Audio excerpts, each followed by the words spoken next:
Assalamualaikum warahmatullahi wabarakatuh. Terima kasih yang sudah klik video ini. Nah, teman-teman, malam ini kita akan menceritakan tentang pesugihan kandang bubrah. Jadi, pesugihan kandang bubrah itu si pelaku harus melakukan renovasi rumah atau tempat usahanya, yang mana renovasinya itu tidak pernah selesai.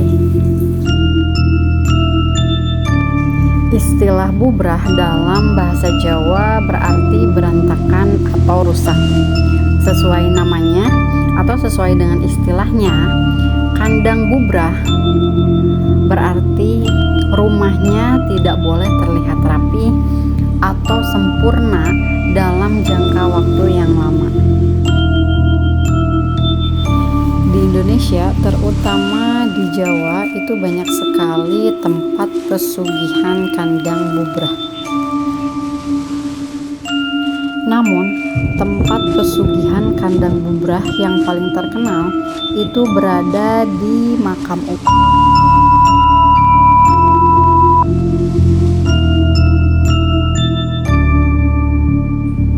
Setelah kita melakukan ritual, kita harus punya usaha, yang mana usahanya itu akan sangat maju, akan sangat sukses, dan kita juga harus punya rumah yang akan direnovasi.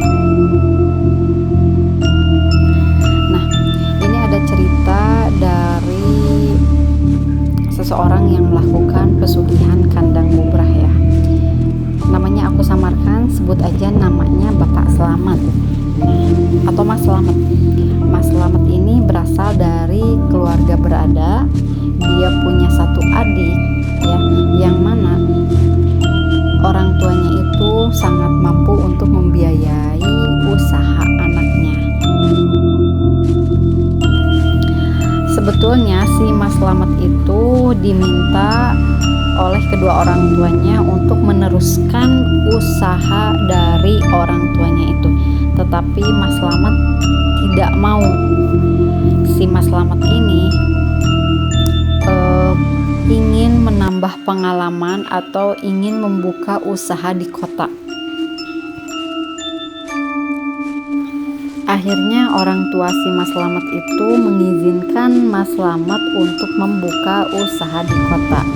Ceritanya Mas Slamet ingin membuka bengkel mobil di kota.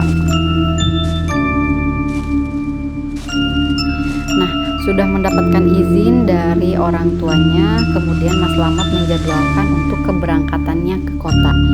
Sebelum berangkat ke kota, Mas Slamet menyempatkan untuk berpamitan kepada sahabatnya, yaitu Mas Damar. Karena ini pengalaman pertama Mas Slamet tinggal di kota, jadi Mas Slamet tuh masih bingung harus tinggal di mana, harus ngontrak di mana, dan si Mas Slamet itu ngobrol sama sahabatnya Damar.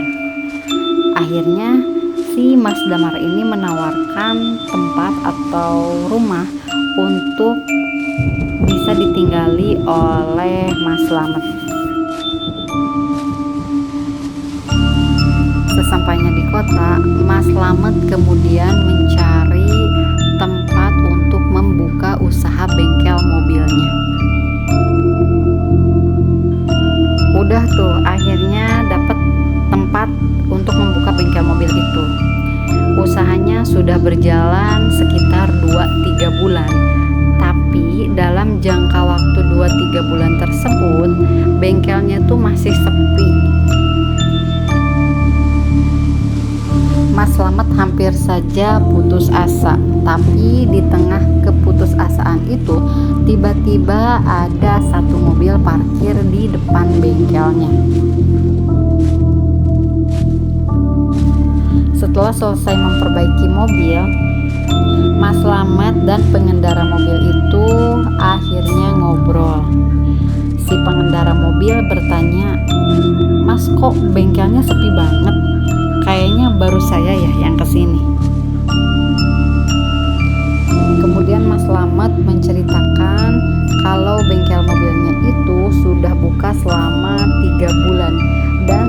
3 bulan itu bengkelnya sepi banget. Nah, akhirnya si pengendara mobil itu memberi solusi kepada Mas Slamet. Mas, gimana kalau coba pesugihan kandang bubrah aja? Si Mas Slamet belum mengiyakan karena masih belum tahu pesugihan kandang bubrah itu apa. Dan si pengendara mobil itu menjelaskan tentang pesugihan kandang bubrah, yaitu di mana dia harus melakukan renovasi dan renovasinya itu tidak pernah selesai. Akhirnya Mas Slamet mengiyakan untuk melakukan pesugihan kandang bubrah. Dia pun melakukan ritual dan benar-benar bikin kaget. Ternyata usaha Mas Slamet itu maju pesat. Mas Slamet kemudian melakukan renovasi rumahnya yang tidak pernah selesai, yang tidak pernah terlihat sempurna. Jadi rumahnya itu ada saja yang diperbaiki. Mas Slamet sedang menikmati masa-masa kejayaannya. Bertahun-tahun hingga 10 tahun kemudian, Mas Slamet masih melakukan ritual pesugihan kandang bubrah. Tapi di tahun berikutnya dia tidak melakukan pesugihan kandang bubrah itu. Entah lupa atau apa, dari tahun itu dia tidak melakukan renovasi sama sekali. Dari sana udah mulai bermunculan gangguan-gangguan di rumahnya.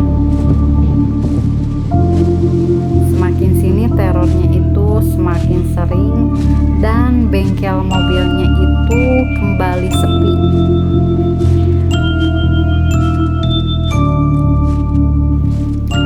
Mas Slamet juga sudah mulai jatuh sakit, sampai dibawa ke rumah sakit. Kondisinya semakin parah, usahanya hancur, dan akhirnya dia memutuskan untuk tidak lagi melakukan ritual atau pesugihan kandang bubrah. Proses dari melepaskan pesugihan itu tidak mudah ya. Mas Slamet mengalami gangguan-gangguan yang semakin sini makin ekstrim. Akhirnya Mas Slamet memutuskan untuk mencari orang yang bisa membantu dia untuk melepaskan pesugihan itu. Sampai akhirnya Mas Slamet itu taubat ya, dan dia sadar bahwa tidak ada kekayaan yang instan, melainkan semuanya itu butuh usaha dan butuh juga doa. Ya, intinya kita harus mendekatkan diri kepada Sang Pencipta. Kita juga harus sadar ya, bahwa kalau kita pengen kaya, kita harus berusaha semaksimal mungkin dan harus berdoa semaksimal mungkin juga, biar hasilnya juga maksimal. Buat teman-teman semua yang punya kisah horor atau cerita horor yang dialami diri sendiri ataupun orang lain, boleh silahkan tulis di kolom komentar ya. Terima kasih semuanya. Nantikan video selanjutnya. Assalamualaikum warahmatullahi wabarakatuh.